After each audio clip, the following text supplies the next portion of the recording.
अस्सलाम वालेकुम। तो वेलकम है आप लोगों का एम रात चैनल में। आज हम दो चीज़ों पर बात करने वाले हैं। पहला, यूक्रेन रशिया वॉर में ईरानियन ड्रोन्स क्या हिट हुए हैं या वो फ्लॉप हुए हैं।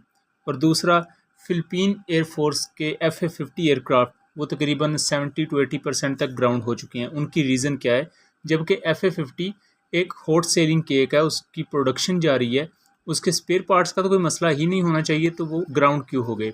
इस पर तफसील से बात करते हैं, लेकिन वीडियो में आगे बढ़ने से पहले आप चैनल को सब्सक्राइब कर लें एंड वीडियो को ज़्यादा से ज़्यादा शेयर कीजिएगा। पहले हम यूक्रेन रशिया वॉर की बात करें तो 24 सितंबर को और 23 सितंबर को भी मुख्तलिफ शाहिद 136 ड्रोन्स जो कि रूस ने ईरान से ख़रीदे थे, उनके तहत ओडिशा का जो शहर है, ये पोर्ट के करीब एक शोर बेस्ड सिटी है, वहाँ काफ़ी यूक्रेनियन इंस्टॉलेशंस थी। हमला किया रशिया ने, इसमें यूक्रेन को काफ़ी नुकसान हुआ। लेकिन दूसरी चीज़ कि यूक्रेन ने ऐसे सुसाइड ड्रोन्स को मार भी गिराया अपने एयर डिफेंस सिस्टम से। हालांकि इससे पहले अगर रशियन एयर डिफेंस सिस्टम की कारकर्दगी की बात की जाए तो रशिया ने अपने ही Su-35, अपने ही Su-34 को अपने ही एयर डिफेंस सिस्टम से मार गिराया हुआ है। जबकि रशिया ने जब इतने अच्छे ड्रोन्स को, सुसाइड ड्रोन्स को, जो जल्दी रडार पर भी नज़र नहीं आते, उनको ओडिशा की जब पोर्ट सिटी पर यूज़ किया यूक्रेन के ख़िलाफ़, तो यूक्रेन ने उनमें से भी तकरीबन 2 से 4 शाहिद 136 ड्रोन मार गिराए। ना सिर्फ ये 2 से 4 सुसाइड ड्रोन मार गिराए, बल्कि ईरानियन मेड एक मोहाजिर 6 ड्रोन भी मार गिराया। और जो मोहाजिर 6 है, इसे आप CH-4 ड्रोन की कैटेगरी में डाल सकते हैं। इसके 4 हार्ड पॉइंट्स हैं। ओगाब 4H इसमें फॉरवर्ड लुकिंग इंफ्रारेड सिस्टम है। उसके अलावा ये Almas 1 anti tank guided missiles और मुख्तलिफ प्रिसीशन गाइडेड म्यूनिशन को भी फायर कर सकता है।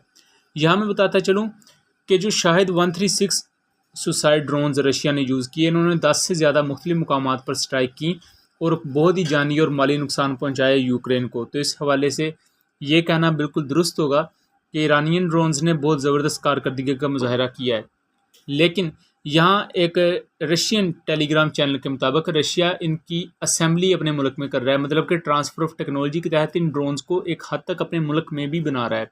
उसकी कुछ वजूहात हो सकती हैं। जब ये ड्रोन्स लिए थे तब रशियन इंजीनियर्स की तरफ से कुछ डॉक्यूमेंट सामने आए थे कि इन ड्रोन्स में ईरान ने बहुत अच्छी टेक्नोलॉजी यूज़ की है, लेकिन इनमें बहुत सी खामियां भी हैं, जिसमें ये बहुत ही ज़्यादा स्ट्रेस इन्वायरमेंट में अपने टारगेट को सही लॉक नहीं कर पाते। उस पर ज़ाहिरी बात है रशियन इंजीनियर्स ने कुछ इनमें इम्प्रूवमेंट्स की होंगी बहुत ही रिकॉर्ड मुद्दत में। और इससे पहले भी Iranian drone Ukraine Russia war में यूक्रेन की मल्टीपल 152 mm की हाविट्ज़र्स को भी निशाना बना चुके हैं और उन्हें कामयाबी से तबाह भी कर चुके हैं। लेकिन दूसरी तरफ यूक्रेन ने भी बहुत अच्छा एक कारकर्दगी दिखाई है इन सुसाइड ड्रोन्स के हवाले से कि अब तक 4 से 5 Shahed 136 suicide drone shoot down भी किए हैं। बहरहाल यूक्रेन इस वक्त जितने भी surface to air missile system short range के यूज़ कर रहा है वो ऑलमोस्ट ज़्यादातर वेस्टर्न साइड के हैं। और इनमें से अगर इन सरफेस टू एयर मिसाइल की यूनिट कॉस्ट की बात की जाए तो ये तकरीबन $1.2 मिलियन का एक मिसाइल बनता है। जबकि जो शाहिद 136 सुसाइड ड्रोन है ये कुछ हज़ार या कुछ लाख डॉलर का होगा, जो कि एक सरफेस टू एयर मिसाइल की कीमत से बहुत ही कम है।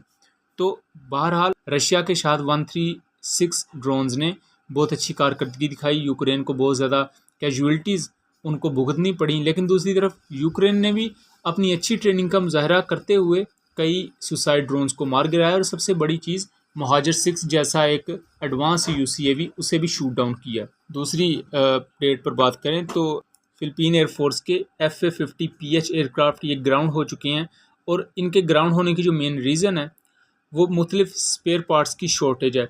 इस पर मैंने पूरा एक छोटा सा थ्रेड भी लिखा है, उसमें मैंने इस आर्टिकल का लिंक भी दिया है और अपने इस थ्रेड का लिंक मैं डिस्क्रिप्शन में दे दूँगा।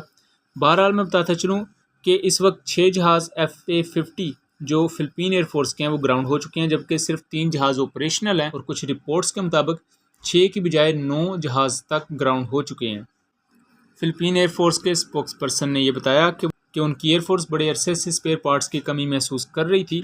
यहाँ सोचने वाली बात यह है कि फ़िलिपींस के US के साथ बहुत अच्छे ताल्लुकात हैं और जो FA-50 है ये US की लॉकहीड मार्टिन और कोरियन एरोस्पेस इंडस्ट्रीज़ मिलकर बनाते हैं, तो इनके स्पेयर पार्ट्स की जितनी जिम्मेदारी है वो इन 2 कंपनीज़ पर आती है।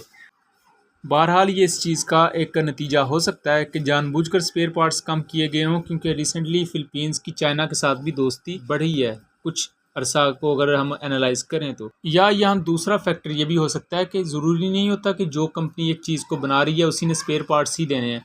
जो एयरफोर्स या कोई भी जो मिलिट्री ब्रांच है जो उस वेपन को यूज़ कर रही है, उस पर भी बहुत ज़्यादा इन्हिसार होता है कि वो चीज़ों को मैनेज किस तरह करती है। मुख्तलिफ़ हालात में अपने आप को इलास्टिसिटी के मुख्तलिफ मराहल से गुजारते हुए आपको अपने मुख्तलिफ रिसोर्सेज जो होते हैं उनको अच्छे तरीके से यूटिलाइज़ करना आना चाहिए।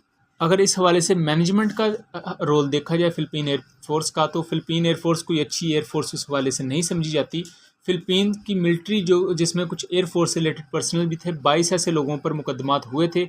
सन 2011 की या 10 की बात है या 2005 की बात है, मुझे अब सही तरह याद नहीं। इन पर करप्शन के केसेस थे, मुख्तलिफ मिलिट्री से रिलेटेड जो चीज़ें एक्वायर की गई थी। ना सिर्फ ये बल्कि 2011 में भी सेम इसी तरह के इल्ज़ामात लगे थे फ़िलिपीन एयरफोर्स पर, जहाँ मुख्तलिफ करप्शन केसेस सामने आए थे फाइटर जेट्स की लॉग बुक्स के हवाले से और उनकी प्रोक्योरमेंट के हवाले से। तो आपका इसके बारे में क्या ख्याल है? अपनी आरा से ज़रूर आगाह कीजिएगा। मिलेंगे अगली वीडियो में, तब तक के लिए अल्लाह हाफ़िज़।